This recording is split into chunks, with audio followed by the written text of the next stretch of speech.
Good morning, everybody. Just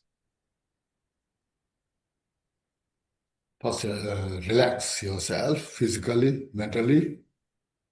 Be here and then take a deep breath.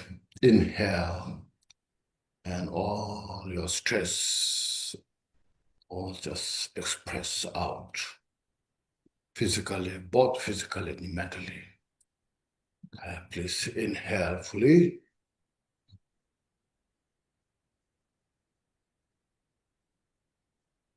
And exhale. Inhale fully.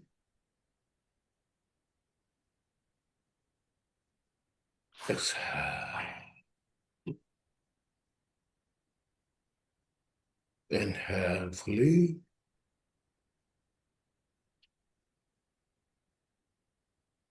And exhale.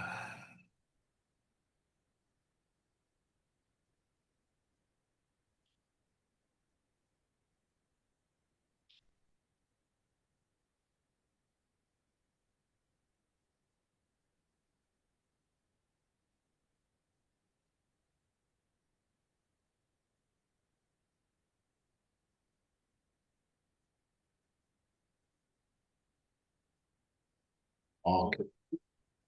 Also, first we will say opening prayers. So while you are chanting the prayers, please contemplate in the meaning. And then all the prayer texts are in front of you. Okay.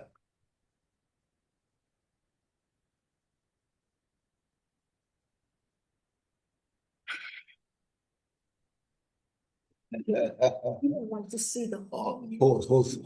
Okay. See the picture. Yes.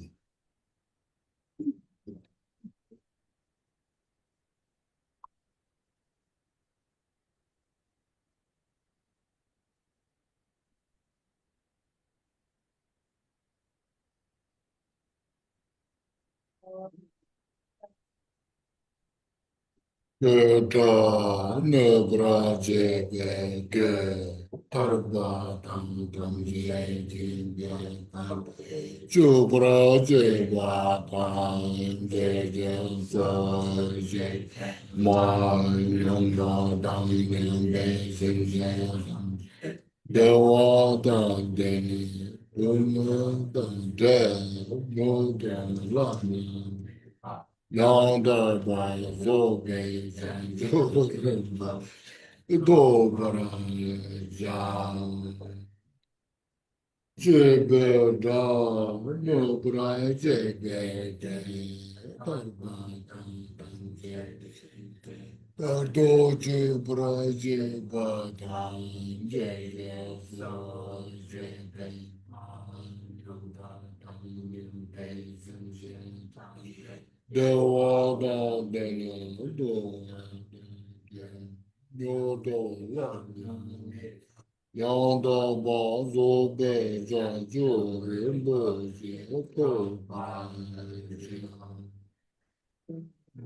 Jebeda Nobra Jebe Tarpan Tam Jebe Adi Jebe Jebe Su Jebe Ma Nyamba Dang Nyambe Sam Jebe Dewa Dan Dunya Dan Nyu De Wan yang道宝所给全数人多见破法家。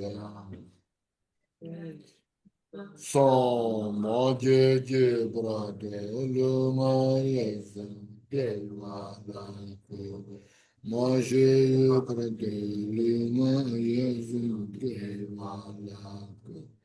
对对人的son的尼玛桑巴桑别布拉，罗玛耶僧给瓦拉。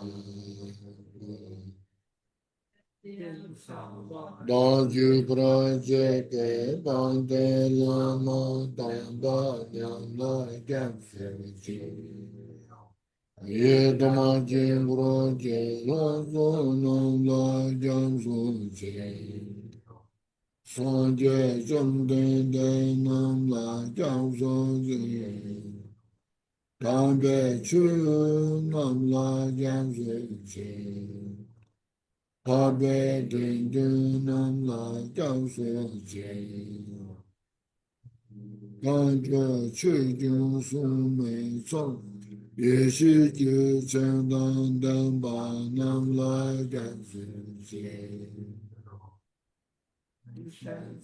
我当就不知这个帮的老妈担把能来讲说情。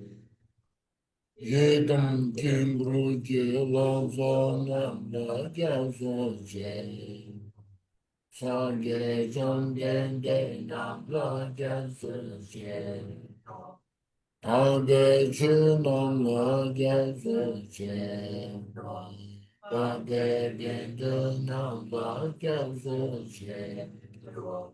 把我看作是种宿命，所以也是一生当的把路讲述情。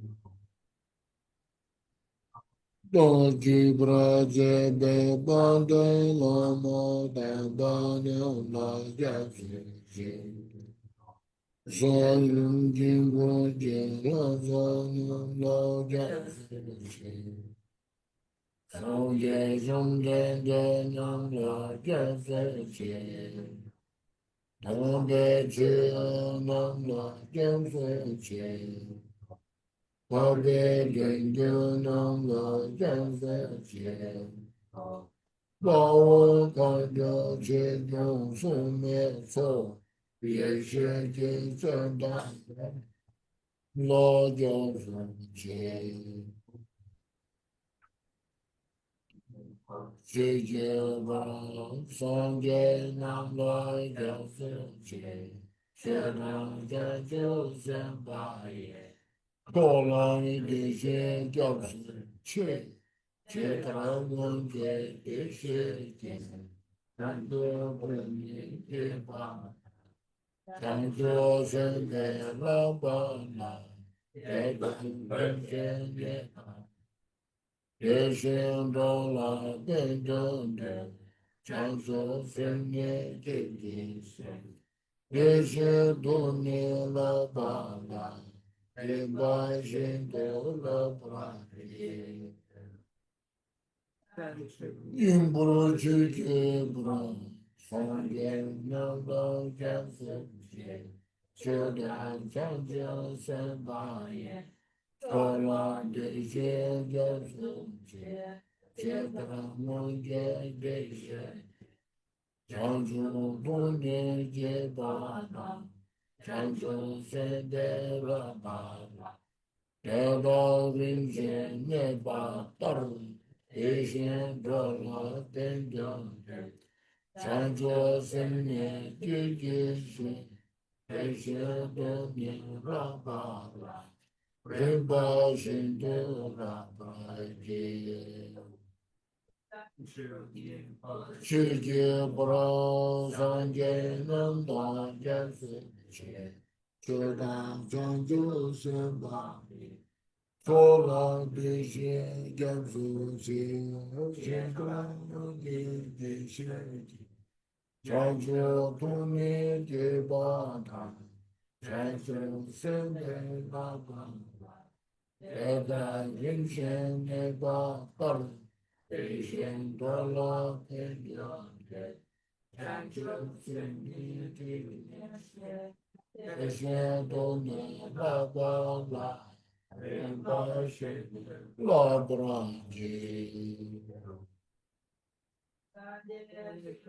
So je so na la zhang zhu pra do da ni ya si da bi zhen so ji ben so na zhou la bin zhen sang jian zhu ha li shu zhe de so ji so na ma zhang zhu pa bi ya mi ya si da bi zhen so ji ben so na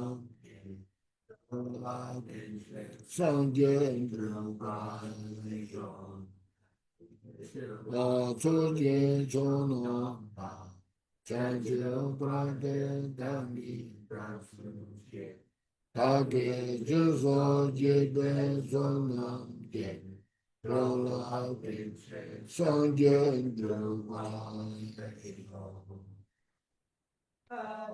Yo be sim je dam je de wang dang de ye ju dang de ga ju do nga da do nga de ju dang de ju do nga me de de wang dang mi de wa ju ni ren cha dang ni dang de we dang ni la mi da ju Moi nương bao đăng nhau bê dâm dê thân dê đê hoa đăng bê lê đê bà đê rô đê ngà đô đô ngà đê đô đà đê đà đê rô đô ngà mê bê đê hoa đăng mê đê hoa đê rô đê rê sa đăng nhê đà đê Tang yu la nye ba yu shi. Yang yang be sin je dam je de wa ben de ye ju ta de bra yu. Du me dan yu me de ju da yu. Du me mi be de wa da mi da wa yu. Yere cha da ni da de we. Ula ne ba jo ji.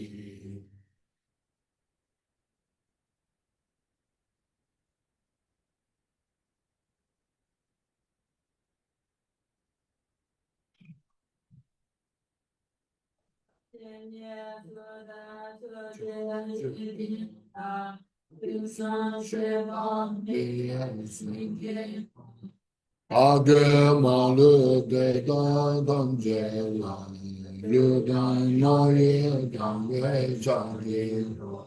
Zong bo je be ma la do da ye. Ya wa dam je ye de. Shi gu de ye de ra de ba ye. Ya wa dam. Page 7. Na bi niu sang jie wu na ju pa ta. Ge tra chu ji ye na ma li pa. Tam je jia wa da ge da wa mu. Da da na ba me se jia zo na. Yang jie ye la jia zo zhe bi. Yawa Guje Yoga Lajya Yawa Shipa Danje Dajin Yando Damba Joa Damba Tam Sinya Damba Juba Dujo Malya Jodo Dubu Damba Yawa Deda Yani Juba Da ba nam da di jo da xin bo ben ma ri ra nya ba da gu be che bra pa be jo gu di ya wa de ba la ni je ma di chu ba ta no la nye ja che ma 给到家我当见好呀，上不去了，得别都大地，叫我归来上天去看地，这家写到的我忘给，越大那大的心里，得把大的一把起起啊。他们就打给说是一下，就这叫我不当兄弟，望见能到路到没路，我感觉说那么当然，在他跟前接受大爷，看那就这的，长久领的上街嘛见。公婆的大大的当家啦，不落让俺那个不娘娘的大是的大，老王别人的，要把心个对你说吧呀，那个跟我那家说了，常在我的吃进下吧。接受归谁的手，给我就是当的介绍，团结作别讲究起来。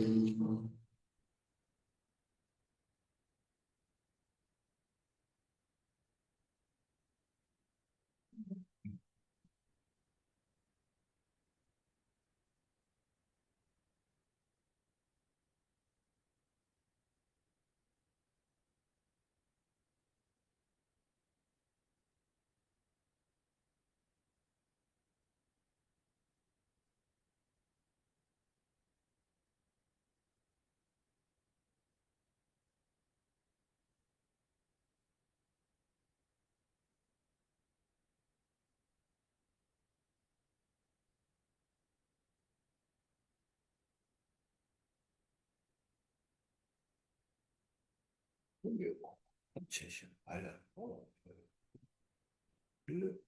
是我就想，当然对，我们必须这个差不多，也我怎么你说下来，我怎么这个马上这个事情，哦，찾아와 어디 한좀 seçmiş. 学本学错学道正，为了内生个定嘛。上觉生来没得本领，若更难得先多见啊，用在那面草泥。先老山上的仙女，大热龙着那水云线，老妹说给我这在对，我的究竟想那今生所望应，也望今生的给这生。汤酒作别长久情薄，对我的病，什么都什么呀？越南街上把灯，我也知道这个，其中多么的感应，世间过的人。我这这这那路的，我觉得嘛，东西就老高，东西就老，你别把东西都不多多，东西就东西给多多，东西就东西就就就就不多。 동의제 저든 도매가 와도 저는 그 주고 저서 제가 가는 길을 뛰고 저도 되는 거 아무것도 바꾸는 생각 거주는 보잖아 그 저제 어쩌면서도 이제 뭐 만드시고 뭐 그지다고 되게 뭐 근데 남한테 그 저제 가게 되지 되지니 되지니 저거 모르는데 또 그저 저도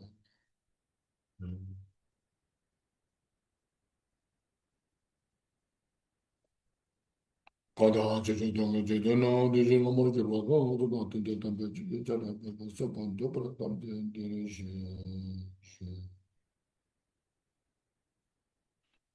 도서 되는 저는 저도 어딘지는 도서 저는 뭐 어딘지는 남 틀었어 저거 실제 정말 진짜는 또 이제 뭐는 뭐는 말은 자동도 뭐 돈도 뭐 돈도 이제 아무튼 이제 또 그래도 이제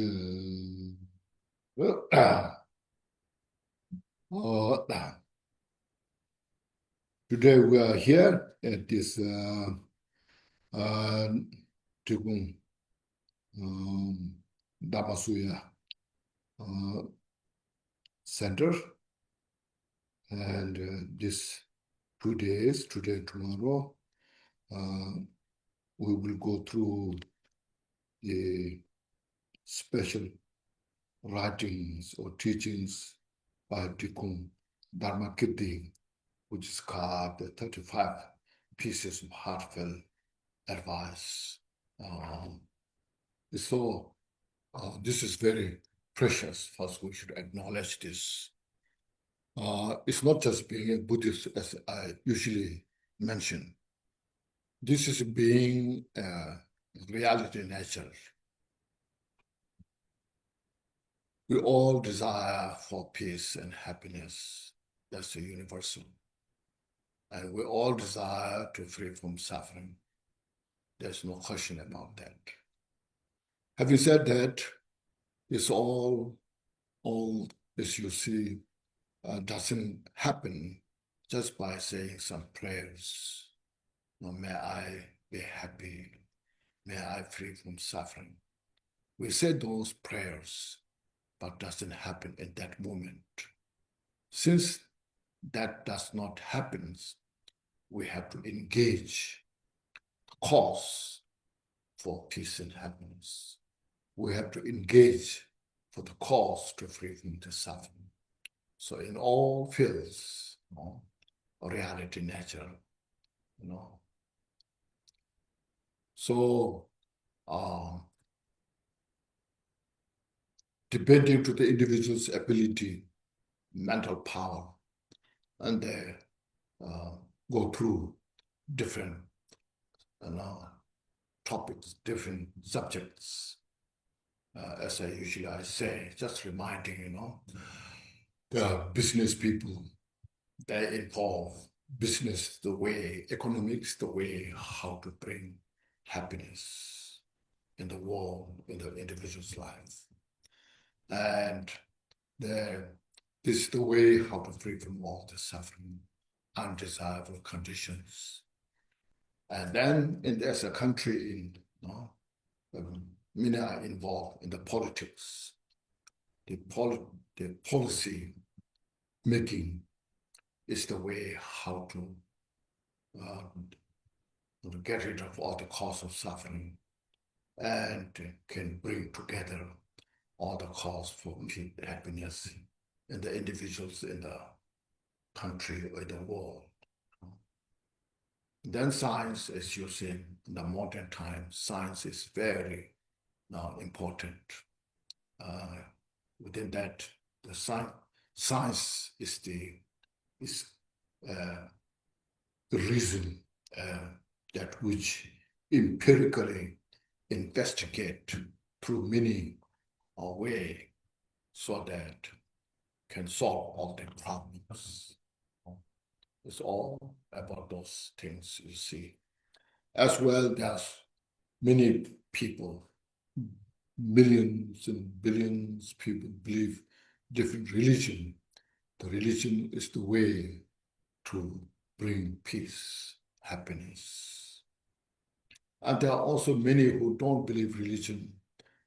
So they think their way is the way to free from suffering and bring the peace and happiness.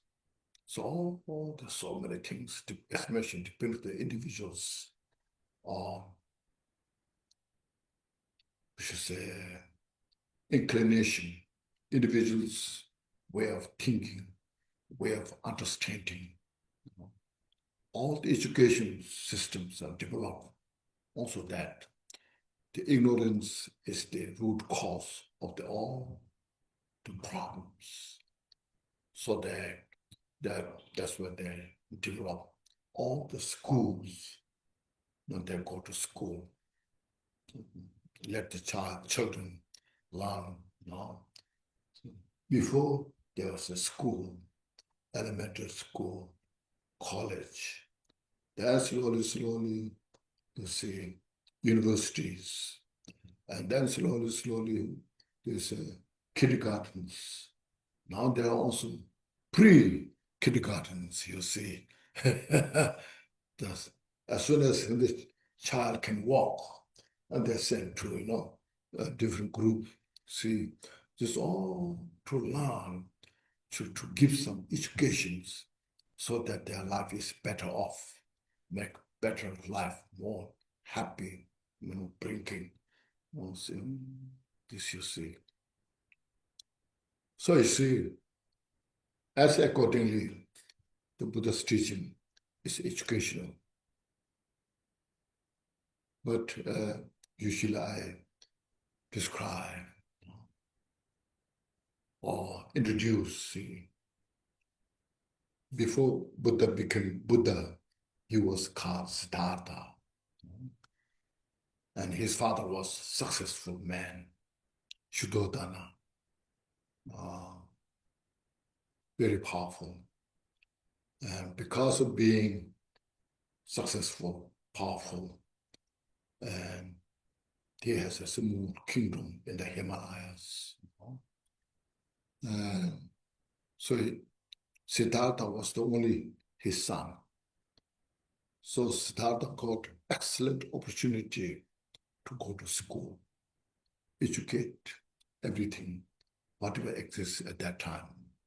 And also he met many religious leaders, educated all the different types of religions that exist at that time. And he lived until 29. And his father has a great expectation that his son would be very powerful ruler of the country. So he arranged a beautiful wife. But Siddhartha is a very educated, not only just educated, but also, should say, looking for everything, not just stay there, indulge the enjoyment. Was, visiting the country occasionally. And because of that, he's looking people's life. Some are very rich, some are poor, some are educated, some are uneducated. They're different people. Some are young, some are old, some are dying, some are got sick. All he was looking himself as well. So if I become the leader of the country, I have to take care of all the people, how I can help to those people. So he investigated all these things, you see. And empirically, so at the end of the day, you see, you die without food, satisfaction, no matter what you did in your life. Being rich or powerful, himself, he was thinking, when I die, when I get old, how I have to handle. Right now, I'm young, very talented physically, mentally, I'm much well off than the rest of the people. I know so much. But still, when I get sick, how should I handle? When I get old, how should I handle? At that time, also, I will need happiness, peace, see. Especially when I die, then what happens is very mysterious. It's not so obvious, when you die, see. So by having this all kind of investigating all this, then he was not really satisfied staying in the kingdom. Otherwise, you see that what he got is like now we can call the perfect life. He got such a beautiful kingdom, house built in, people are serving him, so much that everything just comes what he wished to.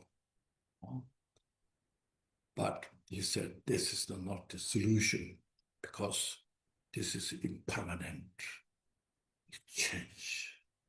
Because he met so many other, that time, masters, religious, there are some teach you how to life, how to be very ascetic life, to free from suffering. So he went through that also. Then, as you know, for 6 years, he left the kingdom and then went through another extreme, from the extreme enjoyment life to another extreme. There's nothing, no food to eat, no clothes to wear. I'm sure you have seen Buddha's body skeleton, just bone, nothing, See, from that rich, kingdom, prince went to such, another extreme hardship. That was also the solution. He went to all to that. So he thought, now I went through extreme other side. It's close to die. No food, no drink. Am I free from suffering? That kind of lifestyle didn't bring the answer what he's looking for. See. So then you see, since he didn't satisfy or didn't get the answer from that, he left that style because there's no final solution. Then he said, since we have this body, we have to eat just to survive. So then he started eating, but with the middle way. Too much doesn't help. Too little also doesn't help. So middle way, just to appreciate, rejoice in life. But then he was very seriously thinking, we need real the solution of the suffering. See, not just this is not just this tradition, this is this cultural system, but he himself empirically contemplating, investigating. So finally, says the mind is the one. or want to do something, or to, the life, what we make decision is the mind. And the mind is very ambiguous, hidden subject. It's within us, but we cannot see it. We cannot touch it. I cannot see my own mind that what I have now. I think a lot. I want a lot. I don't want a lot. But what's that? Where it is? What is underneath? What's the reality about that, you see? So I have to understand that, realize that, reveal that which is within in me, that everybody we have. It's not a religious belief, a cultural system. It's neither culture, nor religion. It's all way it is.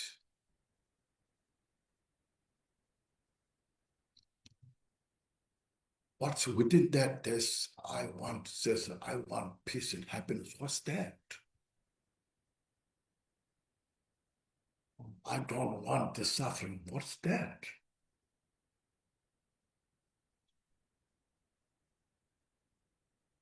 So having that conviction, he was fully convinced about that, to know that, to have to understand the mental reality nature. So you see, then with the three training, I usually say, training of the morality, shila, the training of the meditative state, samadhi, and the training of the praja, the special insight. What's support of that? Because that he also understood, if you make a, if you want to cook, that time there's no electricity or gas, anything, you make fire from collecting the woods, kindle, and you make fire. So you need all these three, see. So all this, you need to get rid of all which that disturbs all this. Bring all this, like fire, the kindle, the wet kindle, all cannot burn the fire. Need and dry, no, just right. So this bring together, make the fire. And then on the stove, you put the pot. And then whatever you want to cook, you need all those disciplines. How to cook and all this. Then you need, the mind, just be mindful, be conscious about that. Otherwise, it can be burned or may not be cooked. So you need such a consciousness. Then you have to have wisdom, whether it's cooked or not cooked, right soul or not. So with that example, so to understand the mind, I need these three causes, conditions. So with that support of these three training, then see here, went to Bodh Gaya, I'm sure many of you went there. Well, in such a strong determination, unwavering, unflinching devotion, and just because of that, then whatever obstacles comes, no any obstacles could disturb, could not impediment that practice. And then he attended the Buddhahood. See, it's called Buddha means awakening. Sang, in Tibetan, sang, sang is awakening. Awakening from the sleeping of the delusion and blossomed all the excellent qualities. then he was confident about that. He could declare, says, I attend that without. See. Now there's nothing is hidden. Everything is clear, obvious. Because he totally awakened from that state, and his mind and all the minds of sentient beings are there's no any difference. So there's God, they will come the text. When you know one, then know everything. When you know your mind, then you know mind of every sentient beings.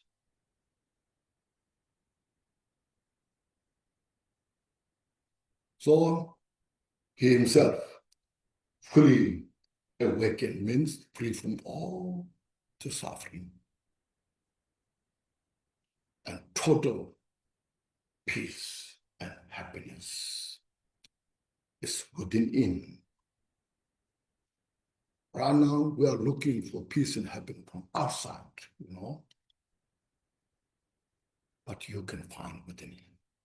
So when he achieved that state, then without any fear, says, I'm free from all the suffering. So nobody could come say you are not free from suffering. When he said, declared, I know everything, then nobody could come say you don't know this. So he has no fear to say these things. On the basis of that wisdom and his compassion to all the sentient beings are such, we should say, a relentless compassion just rose in his mind.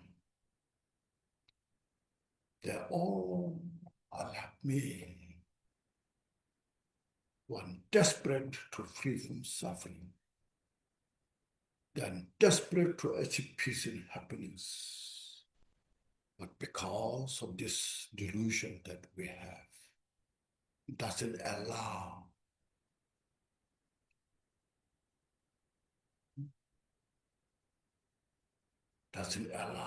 to have all this opportunity. Just for example, those alcoholic, they want real peace and happiness. They don't want suffering. Because you are being alcoholic, and they feel if you drink something, you feel so good. So they feel this is the way I want to have happiness. But that drinking is only cause of suffering. Look at all the samsara in the world. Impartially look at everyone. Those we know, those we don't know, those we like, those we don't like, everybody, we all in the same boat. Doesn't matter what kind of language we speak, culture we have, belief system we have, but cause of the suffering is cause of suffering for everybody.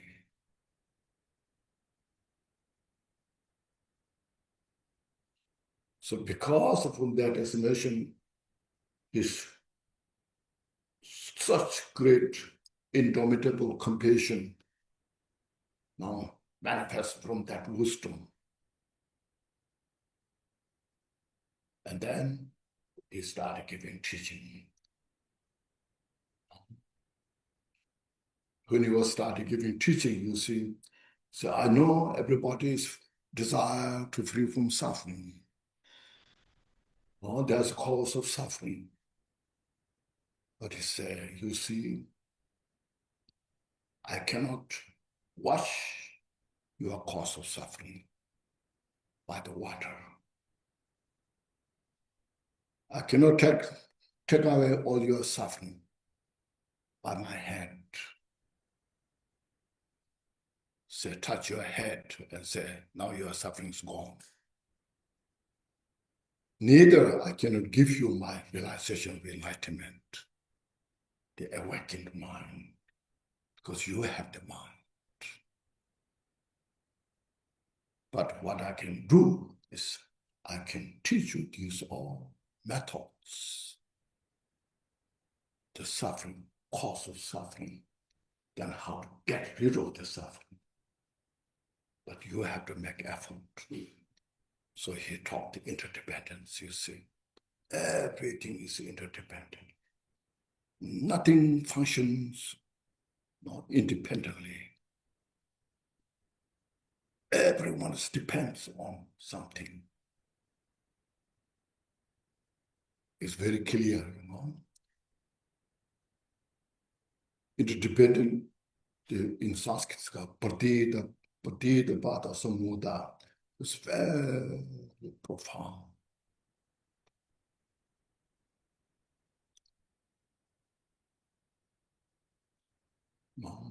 Everything constitutes whole, outer world, inner sentient beings is constituted within the framework of the interdependence, depending rising, the calm. Something to have. What is happening is depend on something. And depending on that, then when there's causes condition, it rises the result effect. So you see, look at in your mind and our mind. As soon as when you have some negative thought, anger, as soon as there's an anger manifests, it even little bit, it makes your mind uneasy.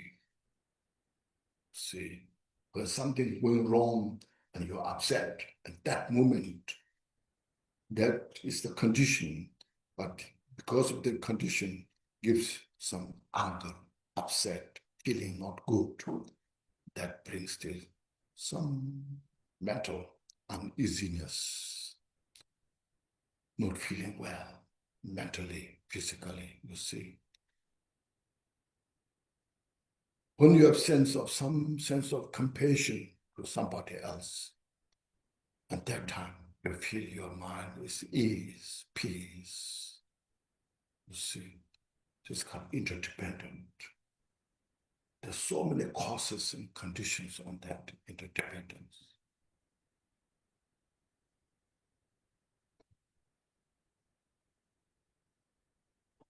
So, Buddha, he taught that, you see, first, first the Four Noble Truths. Right at the beginning, he didn't teach this very high view for you, or this high deity of effect is powerful, help you all to solve the problem. But simply he taught how to understand the suffering.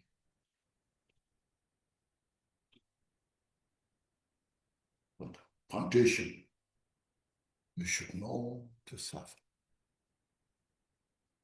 We may say, yeah, I know suffering, You don't have to teach the suffering.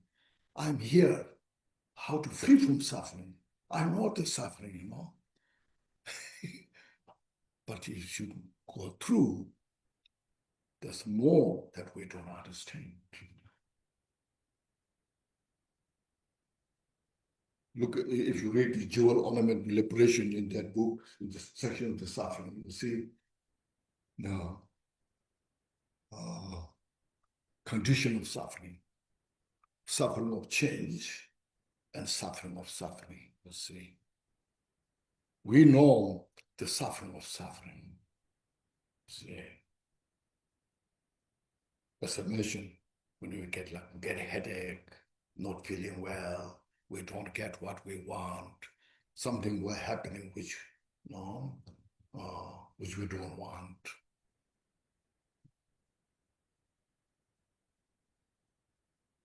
Aging, sickness, death, these all, they're suffering.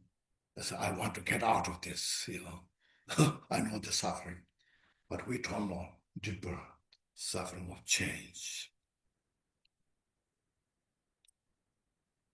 Now, in the world, we look at you, see, everybody's looking.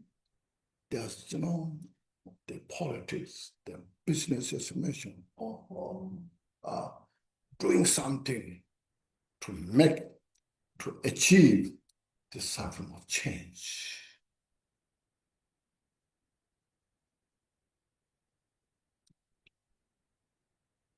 Just contemplate more carefully. If I'm this way, I'm happy, then I'm so good,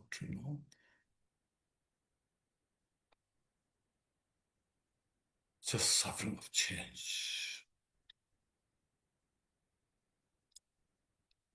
When I'm hungry, just example,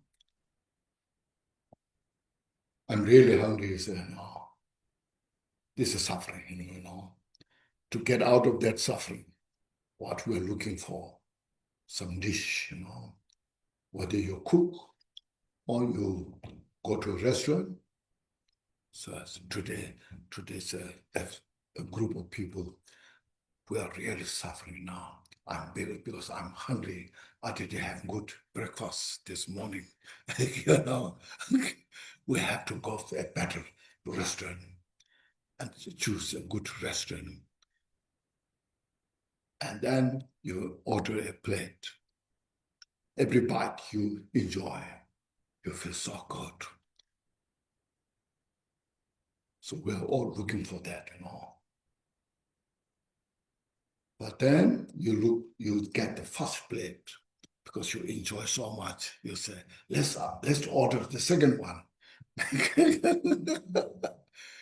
Then you order the second one and eat more and more. They start suffering, So that very which gives you joy, happiness, that itself becomes the cause of suffering. This kind of suffering of change. That's wisdom, you see. People don't know about that. Even they know about that, they don't allow to accept that. So we have to understand about that, meditate on that. That's called suffering of change. The next is called suffering of condition. See, this five skandha, what we have, is suffering of condition. Very subtle. We cannot accept that or don't know about that. Our body that have skandha, have aggregates, that what we have is the condition of the aging, the condition of getting sick, the condition finally die, and we don't get what we want. We get what we don't want because of this five skandha, the five aggregate about this is this.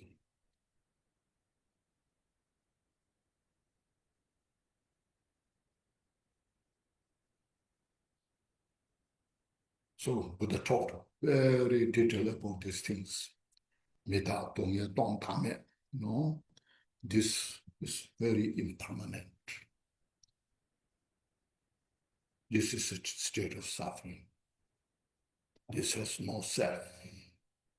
This doesn't have self. We are holding self, See, it's all like a mirage.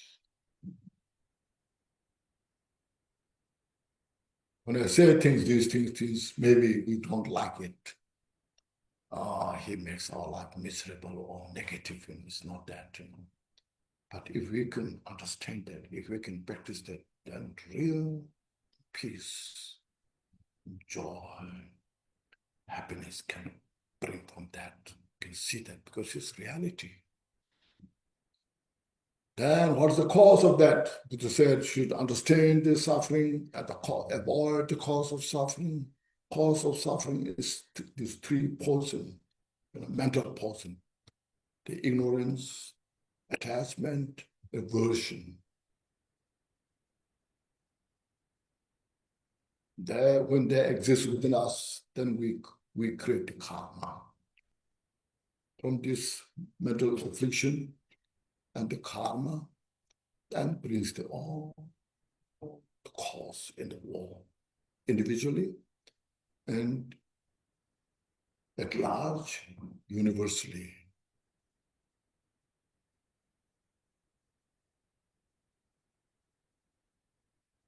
It's amazing, isn't it? You see, just contemplate, you see.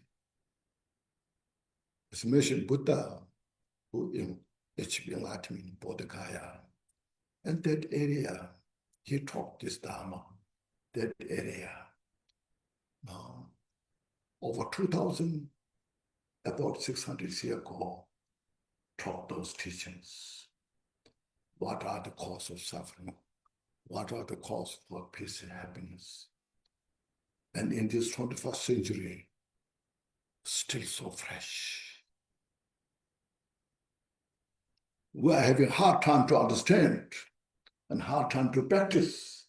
Otherwise, you see, they're all just what Buddha taught is so fresh.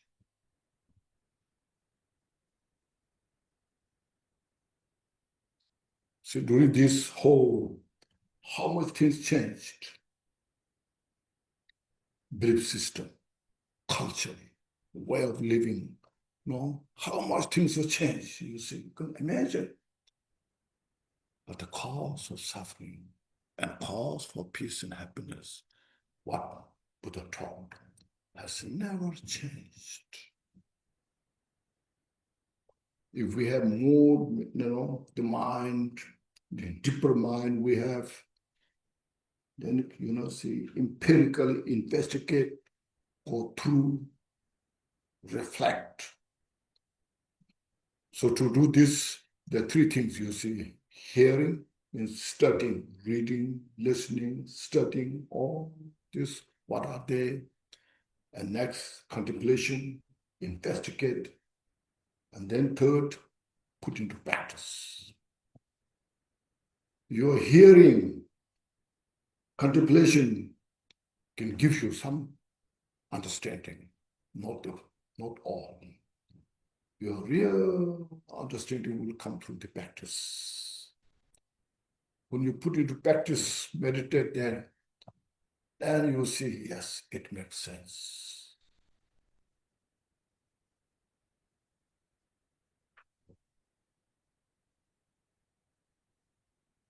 So these three portions is mentioned. This is our own responsibility to purify. That's what Buddha means. I cannot watch your negative emotions.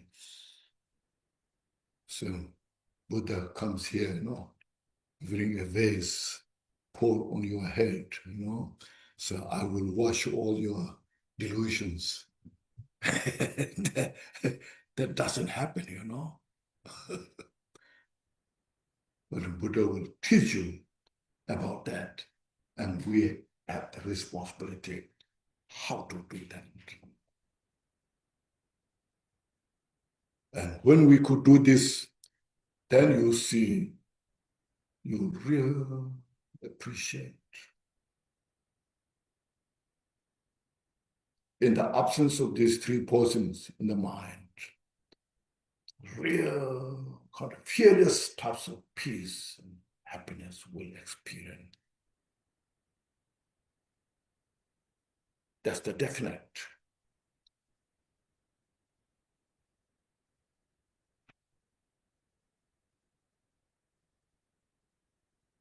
In the world, not just only human beings, even animals, insects, we are suffering from these three portions. So just reflect on this. So these are just introduction today and tomorrow we are going through. So there are 35 verses. Have this also taught how to practice, how to put into practice. Okay, and there's a lot of intellectual system debating with the logic system or dialectic system, a lot of system of debating to investigation. So you have to investigate, through your own mind, all this, you have to get that. There are a lot of system that, yes, that's good thing, but that will help us to get into our cause of the suffering.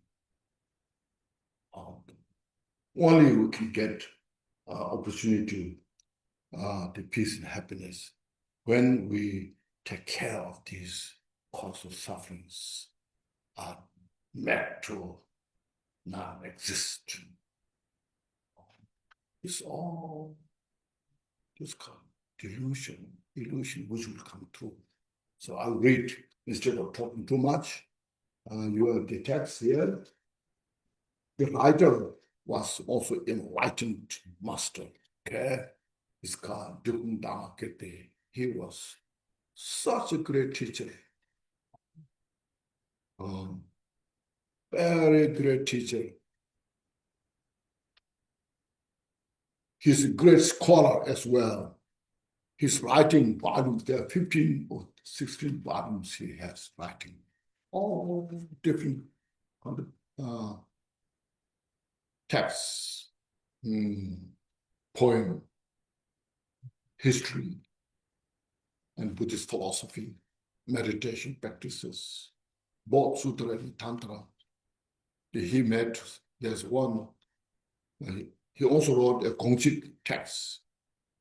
Then he wrote also the 6 years Narupa's commentary, beautiful. Yes, the writer was highly accomplished in the meditation as well as his scholarship. So now I'll read here, first, when we do this, as I mentioned, so our focus should be not just to get some understanding, okay? Our focus is this precious human life that I have. I will make every effort to free from entire samsara, to achieve complete enlightenment. Maximize your mental state, not just final, some simple peace, happiness, the final solution of all the suffering. That's our focus. That cultivate that mind, not just ourselves, but for all the sentient beings, Because Buddha taught this all for all the sentient beings. As you know, when we say the prayers, all the mother sentient beings may have happiness and causes of happiness, you see. Buddha didn't say, my followers. Buddha didn't say, who believe me, they may have happiness. Buddha said, every sentient being. So we should follow that. Because our mind is, as mentioned, very vast. This outer space, outer space is infinite. Nobody has found yet where this outer space ends. Likewise, inner space, our inner space. Outer space is more conscious. There's no consciousness, the outer space, but infinite. The inner space is consciousness, also infinite. Okay. So this we have to exercise our inner space. So now read first. You who have perfected the cultivation, the true accumulations, and is now carrying the burden of loving kindness for infinite beings, and have been appointed as the chief of the exalted activities of all victories. To you, good Guru, powerful Vajradhara, and for strength.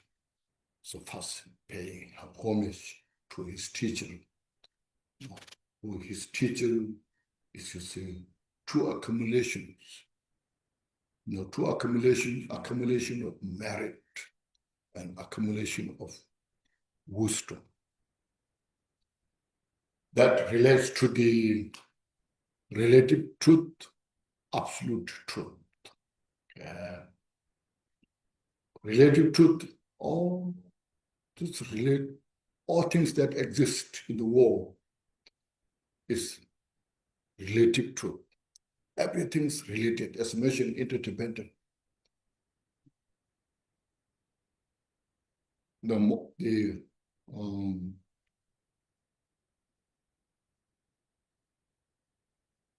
great scientist, what's his name? Who found the relativity statement? Einstein. So Einstein, he discovered, should say, the philosophy of the nature of the relativity. So he became very famous. See, the founder of the relativity, the science, Because of that, he said everything functions in the relative state, and everything not exists independently. So quantum physics theory, emptiness.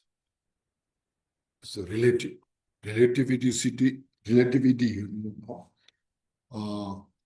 When you say, just example, this, what do you call this? Is a short or long?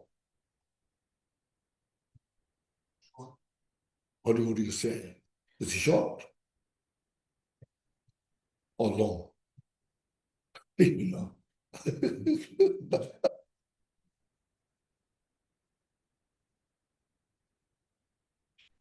How do you like to say, short or long? You can say it depends. Okay. If you make it shorter, this is a long. Okay. Let's see. This is a long compared to this short. And if you say this is a long, then make this. Then this is short. You see, that's kind of relative. It's depends, So because of that, it shows you this being long is empty when it comes longer. It's empty, And this being long, short, is empty when you come the short. This become long when this short.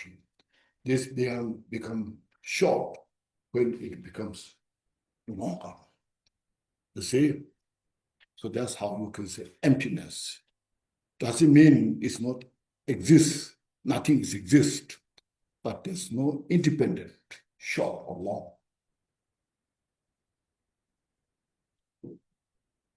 When there's a good, say, good is really good. When there's a better, good is not good. See, good is bad, good is better. You see, so being good is empty when there comes better. And then when there's a worse, so bad, when there's a worse, bad is not so bad because there's worse. So this is called relative state. It's called interdependent. You see? So That's called relative state. Okay? Within the understanding of this relative state, and you just do all those good things, the cause for peace and happiness, doing all those good things is they call merit. When you understand the nature of that, very nature itself is emptiness, is wisdom. So the accumulation of merit, accumulation of wisdom. So you fully understood that, means purify all mental obscurations and developed all the wisdom and compassion from that. That's what refers, perfected the cultivation of the true accumulations. Okay. So, and is now carrying the burden of loving kindness, infinite loving kindness for infinite beings. Since you have perfected this wisdom of the interdependent, fully awakened out of that wisdom, compassion, and you can carry the burden of the session being suffering. So what I can do, how I can help. Like the Buddha is mentioned when he was 35, attained Buddhahood and taught the Dharma teachings for 45 years. All the complete teachings. From then, now, you just imagine how many are benefited, see, in the world. So many, with the different levels of the individuals.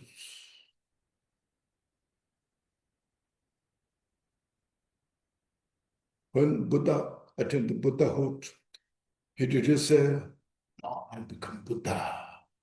I deserve this and that. Now I should have such a beautiful temple, beautiful in these things." He didn't build big temples, all this. Just went place to place, give teachings, reflecting on the people, and gathering sanghas, and then he gives all the more advanced teachings. And you see, look at those places.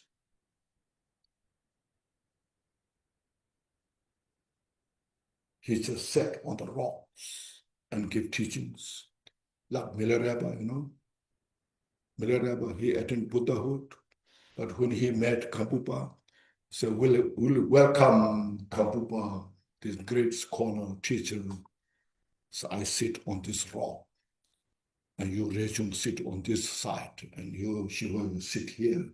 We welcome the monk, from Central Tibet.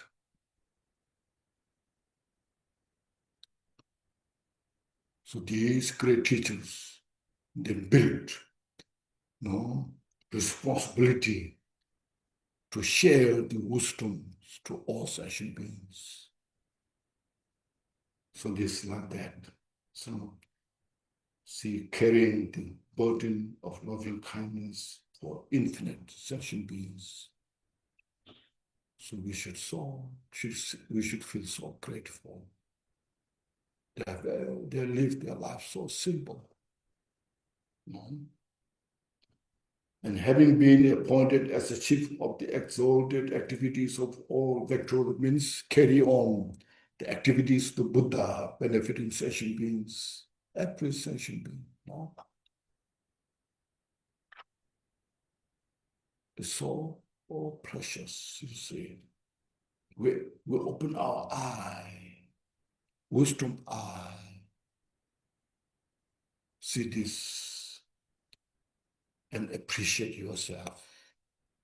I'm so fortunate having connected this, and I follow that life after life until I become the enlightened one, until I awaken, means until I purify all my mental delusions. To you, Lord Guru, powerful Vajradhara, Here, powerful means with the ability, not just power, ruling power, no? It's a powerful man, it's not that. Here, power means who has the ability to help others through the wisdom, through the compassion, through the skillful means.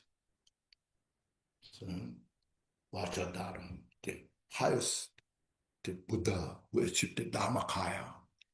So I prostrate to you, I pay homage to my road to Guru. So Dharma, this Dharmakirti, he respects, appreciates by understanding these teachers' qualities. Then next, from beginningless time until now, we have wandered in samsara due to the power of the deluded ignorance, driving about helplessly by the winds of afflictive emotions, not finding the authentic path of virtue. So we are this is writing, why he's writing this text, you see, here. See, look at, we all in the samsara, everybody in the samsara, human beings, non-human beings, the sensual beings, the six realms, we all are equally. We're in the wandering in the samsara, as you see, ignorance. Plus, the deluded means confusion. The confusion, the ignorance, these two are separate. Confusion, we're confused. Plus, there's no something independently exist, ego. As a relative state, ego or I, we should say I, self, this is just relative state. This is just label.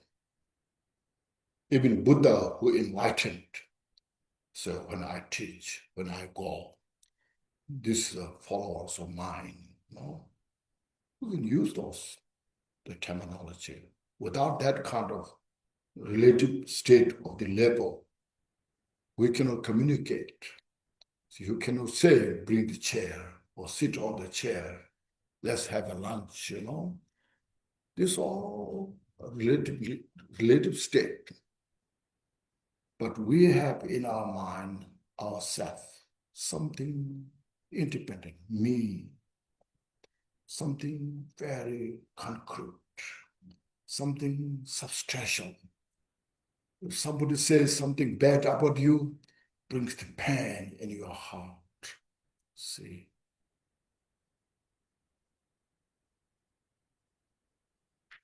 So why you are saying this? You are such a deluded person.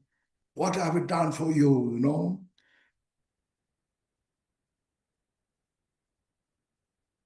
That kind of the ego that we have is not exist. When you are grasping on that, it's called confusion. That's called delusion. When deluded. And you see, then that brings to suffering so much. See, that brings to suffering. So that's why that kind of ego is, should say, is the source of our suffering. That kind of does not exist. So I is when I was 10 years old, when I was 20 years old, and this is mine, this is yours with this, with this, and then so actually when I'm 10 years old, now look at totally different. But I'm holding, so this is me when I was 10. You know, how much delusions we have, you see. And that comes from the ignorance. So when there's that kind of ignorance is there, then there comes the attachment. There comes the aversion. So these three poisons, they work together so well. And then we create all sorts of karma, cause. That's how we wander in the samsara. So look at things as a Dharma practitioner who are interested. These are so important to understand. These are basic, We are trying to get rid of the cause, root cause of the suffering. Otherwise, you chant some mantra, use some melodies, enjoy. Oh, the retreat was so good, so pleasant, We never touch to the cause of the suffering, how to get rid of it. Sometimes that builds us more cause of suffering. Then we do, we say chanting mantras. This deity is so powerful to protect you, This power is so powerful, it protects you from all the harm. Then we protect our ego, We put the ego in the center, all the deities surround it, Instead of dismantling the root cause of the suffering. Make sense? This is called wisdom. Okay. Very important while we're studying Dharma. That's a great teachers established with this wisdom. They studied from the great teacher, and then they studied, and they went, like Milarepa. You see, just Milarepa's life is so vivid, so clear. Marva was he was so great scholar because he met Naropa, Matipa, many great masters, highly enlightened masters. And he went through great hardship, Marva. He learned himself, translated from Sanskrit to Tibetan. And that teachings are taught to Milarepa. You see, Milarepa tortured. What? Marva doesn't want to torture Milarepa. Why? He get nothing, Marva, get nothing by torturing Milarepa. Not only that, the people outside, they're saying, Marva is crazy, Say, this man, he's torturing this man, Why he's doing that? But wow, so courageous, brave. He doesn't look for his fame, reputation, whether people praise him or blame him, But he's doing things how to help. So Milarepa learned from that so much from Marva's teaching. That's how Milarepa met the history, So we also should do that. This teaching is touching the root cause of the suffering. That's very important. Yeah. So that we have wandered in samsara, see, due to the power of diluted ignorance. That's why we should get rid of this. But to get rid of this, we have to understand it. What's delusion? What's the ignorance, you see? Okay. Otherwise, I say, very nice, so wonderful, that's so good, it's just say these things. We never touch the root cause of the suffering. We never learn. We never get the message. You study, practice Dharma for 5, 10 years, 20 years, you give up because nothing is changed in your mind. See, when we could do this, get rid of, touch the root cause of the suffering, get rid of these things, and then you feel so grateful.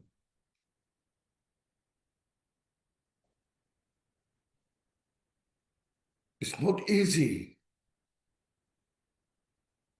but we can do it because that you have to understand. In the Uttara Tantra said, our the delusion is called adventitious obscuration. You know the word adventitious, temporary, moving around like cloud.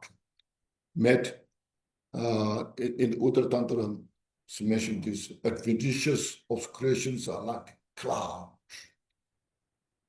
They're like the cloud. And see, it's very temporary. The cloud comes and goes, doesn't stay there all the time. Like this, our mental afflictions, they come and go, you know. And then when the cloud occupies, you cannot see the moon or sun because the cloud occupies the space. It obscures the sun and moon. We don't see the reflection of the moon or sun. As soon as when these clouds of the mental afflictions are there, our mind becomes dark. With the strong attachment, you see, then we just run after the attachment. With the strong anger, we run after the anger. See, there's no peace. We just suffer. We suffer from that.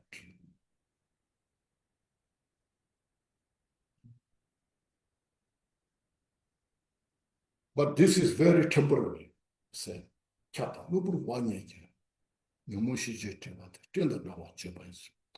obscurations of the mental afflictions and the knowledge is like the cloud. So we should understand first, because they are impermanent. Their nature is emptiness. Like as when we breathe in, out, relax there. And when this time the mental affliction is not there, you say how peace you feel. But as soon as the mind this mental affliction occupies the mind, then there's no peace and happiness.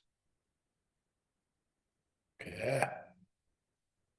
But this kind of way how to get rid of our inner what is calm. You cannot get this kind of method from outside, because nobody knows how these mental afflictions exist. As I mentioned,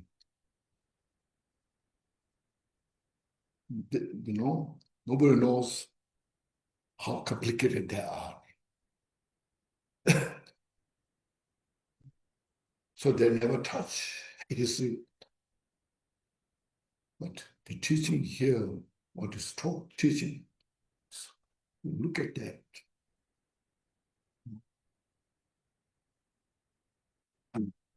The later will come, practice of loving kindness, compassion, bodhicitta, and practice of emptiness. When we have these mental afflictions have no place. But they cannot function. See.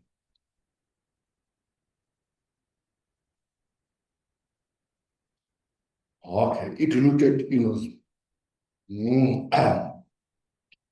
driving. Then through this, we created karma. Driving about helplessly by the winds of afflictive emotions and not finding the authentic path of virtue. Here, virtue means empirical method, not just virtue. Gyala is direct cause how to handle these mental afflictions. Sometimes I'm sure you have heard of root virtue. Root virtue means a virtue, a method that can help us to uproot these mental afflictions. And then by the wind of affliction, helplessly by the wind of afflictive emotions driving, this has such a profound meaning. We are under the slave of these mental afflictions. See, that's just example. There's somebody who doesn't like you, irritates you, taking advantage of you. That time you have such strong resentment. And then that resentment, outrage you have, resentment. And then that anger tells you what to do to harm that individual, to get rid of that individual. And you just always, yes, that's right. Yes, I will do that. Yes, you are right. So we are enslaved by this anger. And there's no peace. There's no happiness. Even you cannot enjoy your delicious meal. You cannot enjoy your beautiful house. See? Likewise, attachment. When you have a pernicious desire, attachment, then to fulfill that will tell you what to do, what not to do, you know? And you just follow by the advice of your pernicious attachment. We are enslaved by that. So we are driving by the winds of the mental affliction. So these mental afflictions, you see, are within us 24 hours. We are suffering from this within 24 hours. Sometimes we're depressed. Sometimes we're so stressed. And sometimes we become so helpless. No, and so we just become suicidal. There's no sense of peace, light, so heavy. And you look at this, people are suffering so much from this. It's not a Buddhist idea, a culture, the culture of the samsara, the culture of the ignorance. Make sense? Anybody agree with me or disagree with me? If you disagree with me, just know we can discuss. I'm just talking, no? Just throwing. I don't know. I'm like a blind person just talking.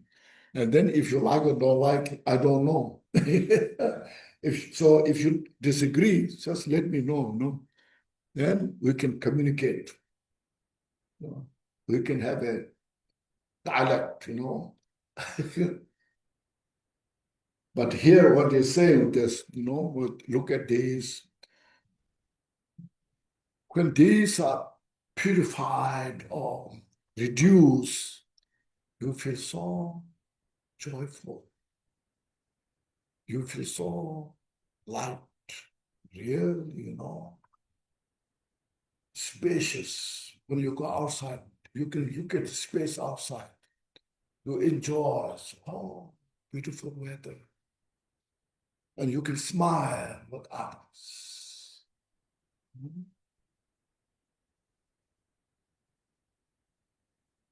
When these mental afflictions occupied our mind, we cannot smile. You know? People become ruthless because of this. Those ruthless people, they want peace and happiness. They don't want suffering. But because of the overpower, these mental afflictions. So that's this here, say, Dharmakirti is writing this, why we need to study, practice Dharma. Not because of we believe this, not because of culture this, not because of we want to turn, it's just got to convert into somebody else, something else. Okay. Next. So there, as mentioned, this is why he's writing about this. Now next he said, just as a turtle in the middle of an ocean, getting its neck right through the hole of a yolk. Suppose there's a big leg, big, huge leg. Inside there's a turtle. And on the surface of the leg, there's a yolk. Going round, left and right, back and forth, So in the middle of that, the turtle is blind. Somehow the turtle's neck is in the hole, so getting into the hole of the yolks, By the power of merit, we have now gained a body with leisure in endowments. So this is showing, first of all, how difficult it is. The turtle's neck, getting in the hole of the yolk, so difficult. Something like impossible. With that example, to have this precious human life is very difficult. By the power of the merit, for many lifetimes, you have accumulated enough merit to come together interested in your Dharma teachings. Again, a body with leisure and endowments. Leisure means you have time to come here. We are so busy. I want to go there, I have to go there, I have this work, I have that, I have children to see, I have grandchildren to see, I have to go to vacation, there's so many reasons we have very difficult to have time to come here, sit here, Even those who are interested. See? So leisure means who has time to study, practice. And endowment means having the conditions now who can talk Dharma teachings.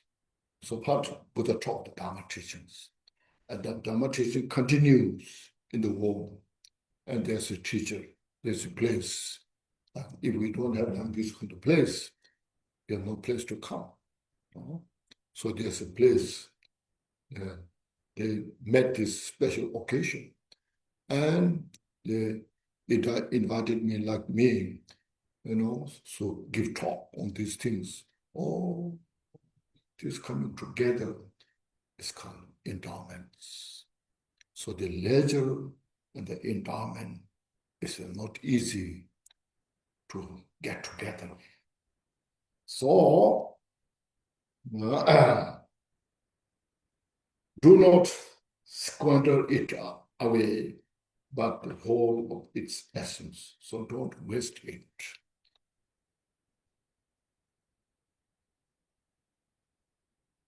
Don't waste your best opportunity, because this is not something easy. If somebody is going to get $1 billion, how precious that opportunity is. We'll try everything not to waste that opportunity, isn't it? This is more than that. To free from samsara, to achieve complete enlightenment. It's not something easy. Because we have been coming in the samsara, earlier mentioned, for so many lifetimes. You can just reflect. What went wrong? Still I'm in the samsara. What happened?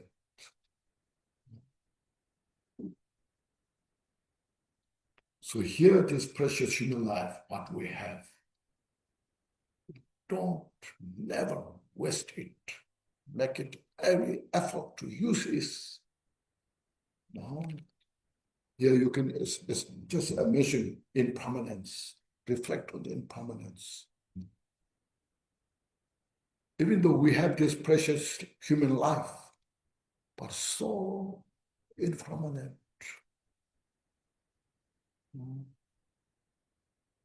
Your breath goes out and it doesn't come back. We're so fragile. We may say, oh, clinically, I went to doctor checkup.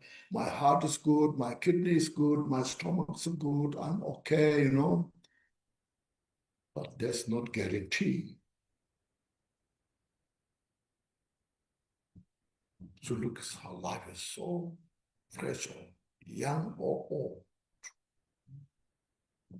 So that's why Milarepa said, I escaped the mountain by the fear of the death. Because I dare not waste this precious human life without practicing Dharma.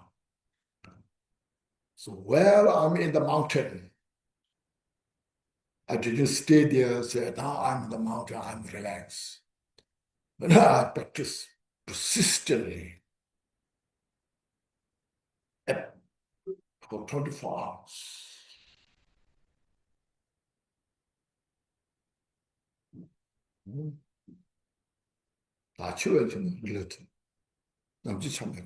I meditated consistently, persistently, by reflecting on the uncertainty of the death. So I captured now he said, I captured the deathlessness nature of the emptiness, wisdom.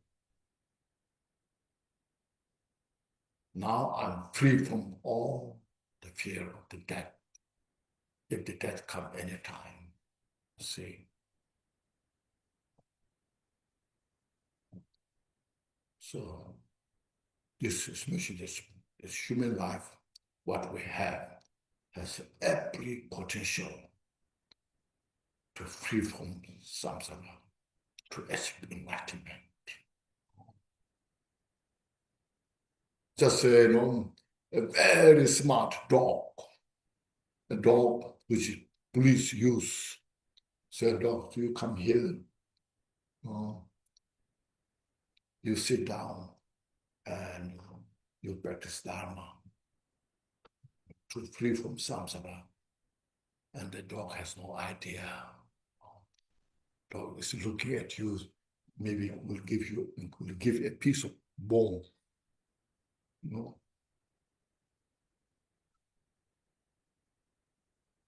So precious human life is not like that. We have such ability, capacity to attain complete enlightenment. I mean, in other words, we have every opportunity to discard our mental affliction, the delusions. That's what we're talking about.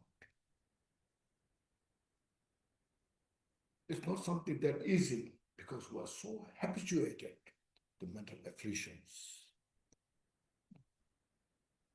Like me, I reflected. There's no ego. Ego does not exist anywhere outside, inside. We are party well with the mind, How much I think about that, still my ego is there, you know. If somebody says something, you know, which I dislike, I'm not happy, you know. See, it's because it's the habit. The habit is deeply rooted that we have to purify, you know. The batteries, because we, okay. So we reflect the precious human life that I have in my hand. I cannot buy this from inner outside. It's the product of my own great practice in the past life that I have. I'm so fortunate. It's very important to reflect that. I'm fortunate. See, nobody can give me this until I earn by myself. You appreciate yourself. You rejoice yourself. Feel happy about that. So Dharma practice is always you have to understand how to practice joyfully with the appreciation.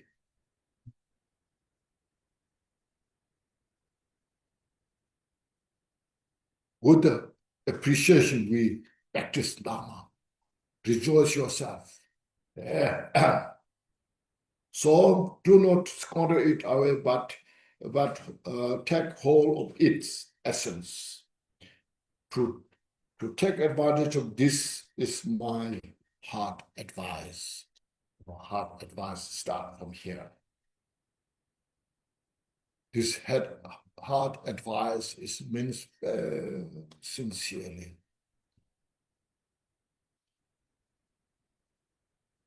He's saying his heart is giving to us. We have to take it. We don't waste it. Okay. Then next he said, number 2, since even after obtaining a human body, this precious human life, meeting with the victor's Dharma, victor's doctrine is Dharma, Buddha Dharma, is difficult, and even hearing the sound Buddha in this world is difficult. While having this opportunity to train in the Sublime Dharma, he taught to practice diligently is my heartfelt advice. See, this advice is so precious, very sincere, very direct. You know? Having this precious human life is not a guarantee. No? To meet the Dharma teachings, Buddha Dharma, meeting the victor's doctrine, Buddha Dharma, is so difficult. Look at in the world, how many people in the world, and how many who are following Buddha, who are studying, who are practicing, very few. So you appreciate. We should feel, I'm so fortunate. See? Even hearing the sound Buddha is difficult. When you hear the sound Buddha has such a great blessing, because Buddha is not something ordinary. Attain Buddhahood out of perfection of the wisdom and compassion. Compassion means the blessing to all the sentient beings. When they hear Buddha's name, Buddha, then it connects to the Buddha. It connects to your Buddha nature. So precious. That's why when you get this kind of opportunity to study, practice Dharma, never waste it. Say diligent means joyous effort. Practice diligently. It's my heart heartfelt advice means Dharmakirti sincerely want every session beings free from samsara. He wants everybody achieve complete enlightenment, Buddhahood. So, sir, I give this my heartfelt advice. You take it in the heart. I must practice this while I'm alive. Even I live one day, even I live 1 year, I must practice Dharma. And I'm so fortunate. Cultivating will never come. Cultivating bodhicitta, such a precious thing. See, then next, when you have met a qualified guru who is difficult to meet, respectfully serve the guru by means of 3 modes of blessing as the taste of the elixir of guru's picked instruction is sublime. To cherish this is my heartfelt advice.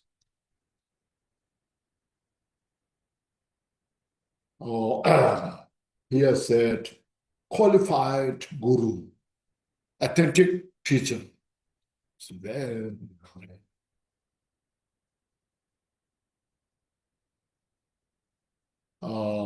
When you read, if you read Jewel Ornament of Liberation in the section of the spiritual master, described different qualities of that guru or teacher should have. There's one which is 4 qualities. One is the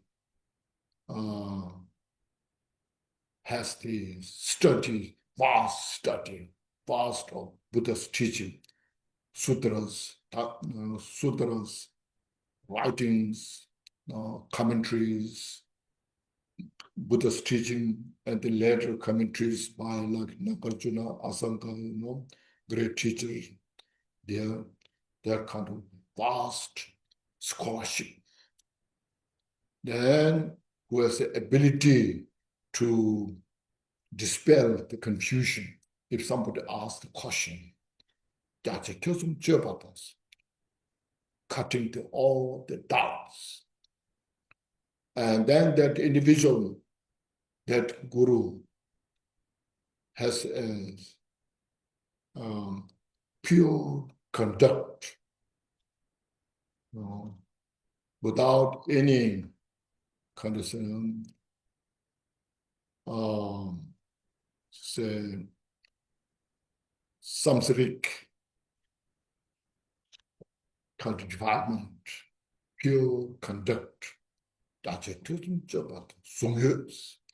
Because of that, you can totally trust and follow. Then the 4th one is one has a skill who can show you what are the cause of samsara and the result of that, and what are the cause for the enlightenment, and what is the enlightenment is, can explain. These 4 qualities are very important. Who has these 4 qualities, then that master has the ability to show you the path that can help you to free from samsara. It's a quotation from the Sutra Alankara. So anyhow, yes, qualified guru is difficult to meet, to find. See, it's not the title, it's the quality. One may have any types of title. Nowadays, titles are not so difficult. But quality It's difficult to find. Very rare. So that you look at the qualities of the teachers. Once you found it, cherish. They said, respectfully serve the Guru, that who has that kind of qualities by the means of the three modes of blessing, offering the necessary things, service, whatever needed the service, especially practicing the Dharma teachings that he or she taught. That's the most important. What was said,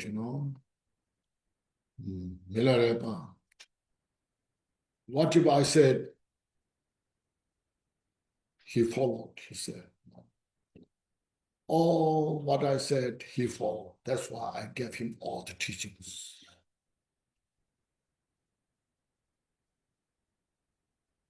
So,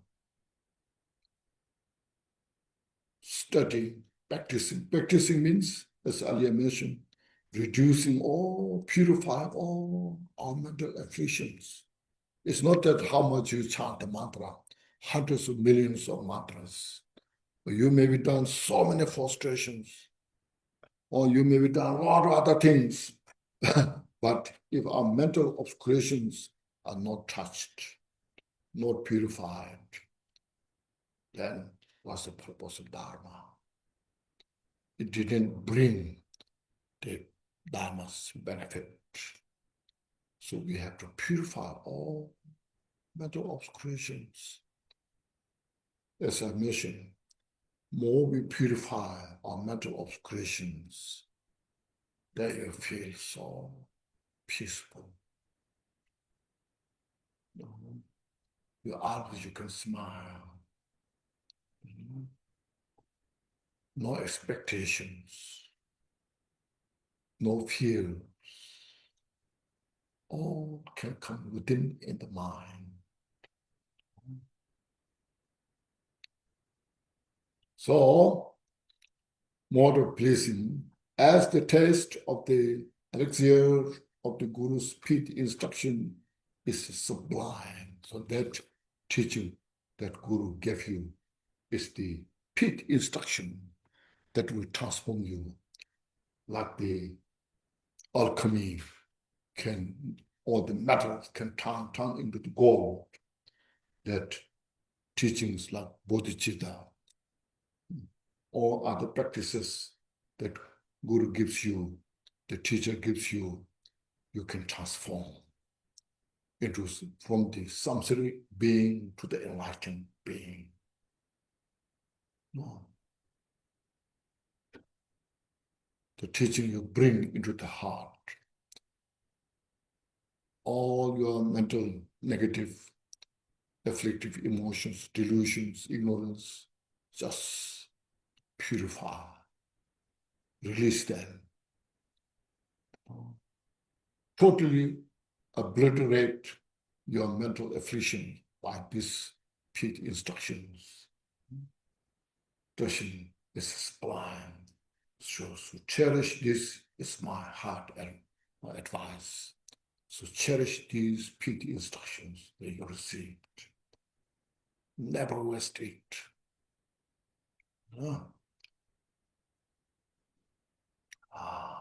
We can go one more. Oh, this has a lot of things now we have to talk about here. The root of all good qualities and foundations of all trainings is to accept the three jewels as a supreme refuge. All their instructions, both coarse and subtle, without exceptions, to hold them dear as your own life, is my heartfelt advice. The root of all good qualities and foundation of all trainings. Roughly, I mentioned these three training: the training of the morality, the training of the samadhi, the training of this praja, or moral ethics, meditative karma biting, and the intrinsic cognition or wisdom awareness. That's the also training of the foundation for. To have that, as just also as I mentioned, the Four Noble Truths that Buddha taught. Look at the suffering of samsara, all the details. Reflecting on suffering, sometimes people think it is something negative. You know? Oh, don't talk so much about the suffering, and I know the suffering. You know? Please, talk something else, different. You know?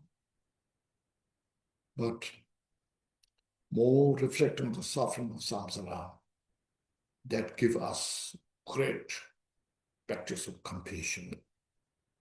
Compassion lies in the mind, reflecting to the suffering of samsara. And when you reflect on the suffering of samsara, then there we can take care of the cause of the suffering. What are the cause of the suffering? Then look at all the cause, different cause. Don't do this. If you do this, it will happen like this. If you do this, this will happen, So I must take care of the cause of the suffering. So in other words, how to become a better human being for yourself, how to be peaceful yourself, how to feel good for yourself. And then you share with others. And then all the families you have, they all become so friendly each other. Otherwise, in the family, they quarrel each other, fight each other, because the mental afflictions. When you have real skill, wisdom, compassion, you share skillfully, all the family members, they all appreciate. They all respect you. So these are by reflecting on the cause of the suffering. This it's okay, time. It's after 12, it's okay. It's okay? Oh, everybody can accept? Because I don't want to, against your wish.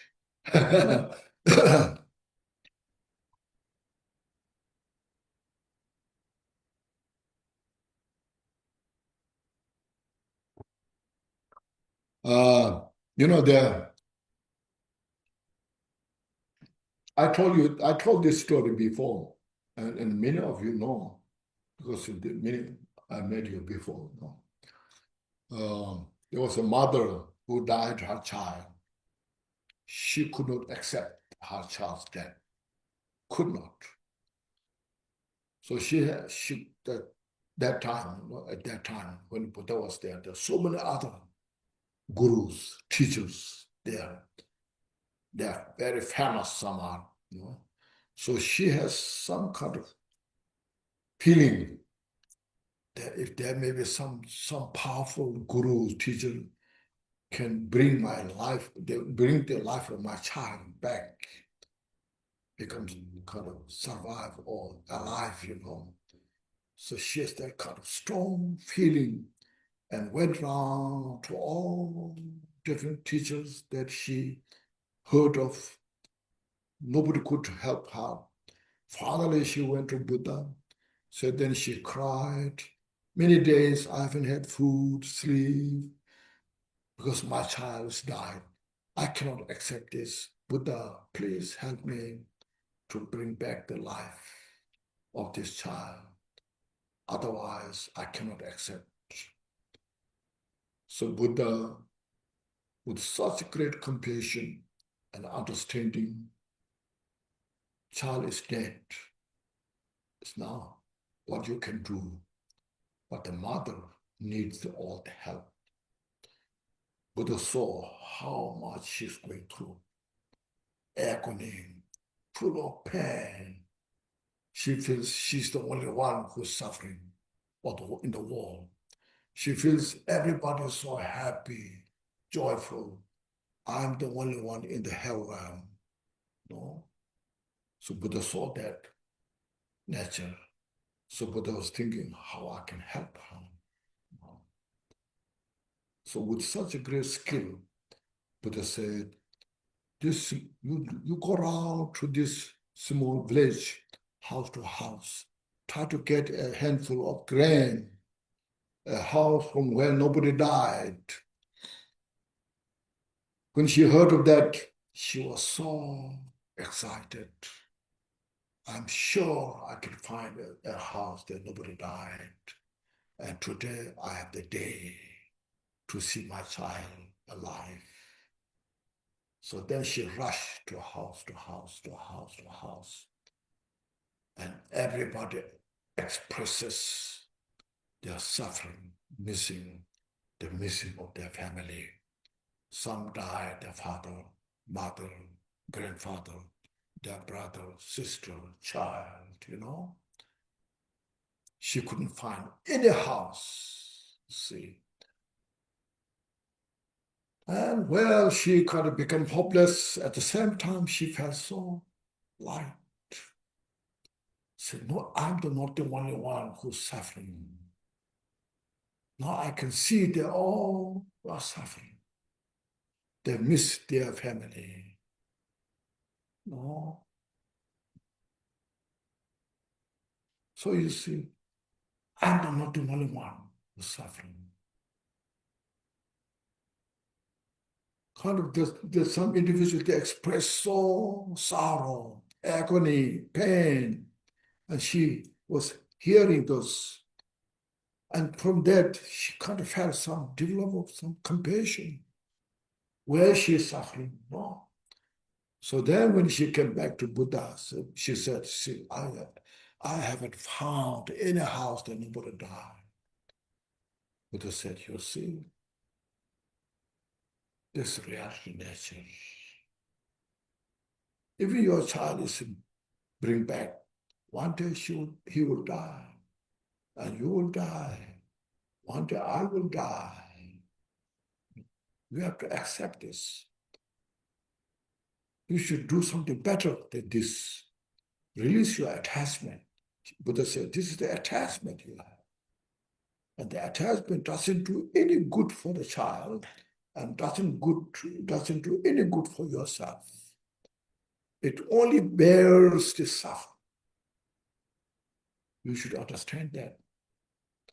And so Buddha's such a great way of explaining with such a compassion, wisdom, skill. She totally understood. And she accepted that. See, so Buddha didn't make her happy bringing the life of the child, but Buddha taught how to accept what we're going through, you see. That's how to free from the suffering, you see, that we have to do this. Otherwise, I'm sure Buddha has a skill of great miracle power. Yes, so somebody's life bring back, to the child. So your child is here, and she's very happy. But we cannot do that. No. But how Buddha taught is that everyone can do this and can free from suffering. So release the attachment. So attachment is not easy. It is such a pernicious, a habit, very difficult to get rid of. Needs a lot of mindfulness, awareness, skill, meditation, purify. That doesn't mean don't care others. Sometimes people say, You are talking don't attach, that means you don't care. People say that. No, it's not that. No. Attachment and caring is two different. You care as much as you can, as Buddha did, but don't attach to. Sometimes when you release the attachment, you can care better. You can help others better. Out of attachment, you are holding, grasping, and then brings more suffering, more confusion. But out of wisdom, compassion, you care. It brings such great benefit. The others will appreciate. This joy step. Now, we stop here.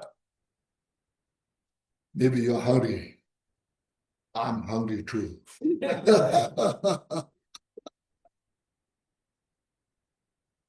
Okay, first, please inhale.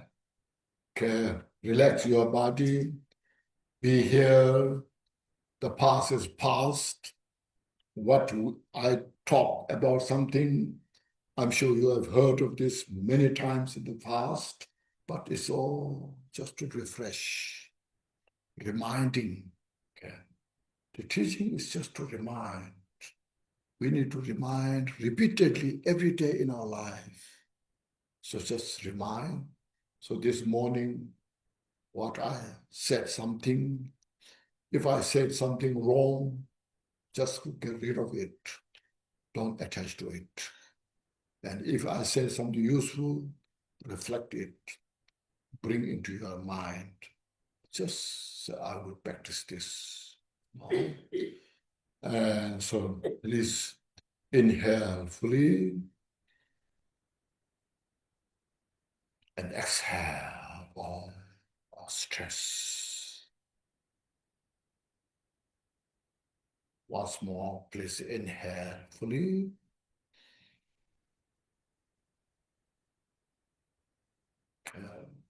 Exhale.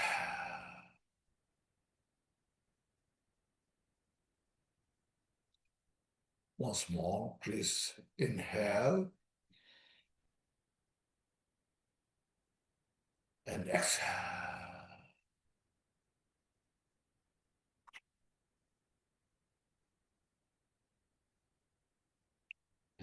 And I'm watching the DL Mandela.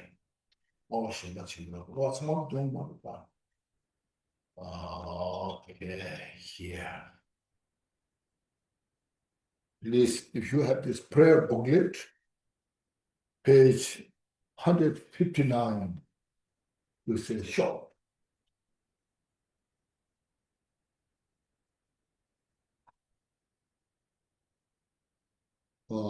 By the virtues collected in the three times by myself and all beings in samsara and nirvana, and by the innate root of virtue, may I and all sentient beings quickly attain unsurpassed, perfect, complete, precious enlightenment. May the teachings of the great DRIKUNG Gyaltsen, whose omniscient Lord of Dharma, Master of interdependence, continue to increase through study, practice, contemplation, meditation, until the end of samsara. Okay, thank you. And have a good lunch, relax. And then we come back at 2, isn't it? Yeah, 2 o'clock. Okay. So, if you don't mind, you sit there. Yes. Normally, it's our DDSC routine. We're going to have a group photo the first day of the teaching. If you don't mind, you sit there, everybody gather, and take a group photo of everybody. Okay. If everybody can gather up around the chair, and then we'll have a group photo, and then we'll have lunch. Yeah. Here. Okay. Mark. I see Mark and Demilia. James Dean, so very old friend. These all are very old friend. Yes, Khenchen. You see, James Deans I met in the early 80s. Mark and also Demilia, early 80s. They are aging, I'm aging. Okay, yeah, come. Yeah, shoot.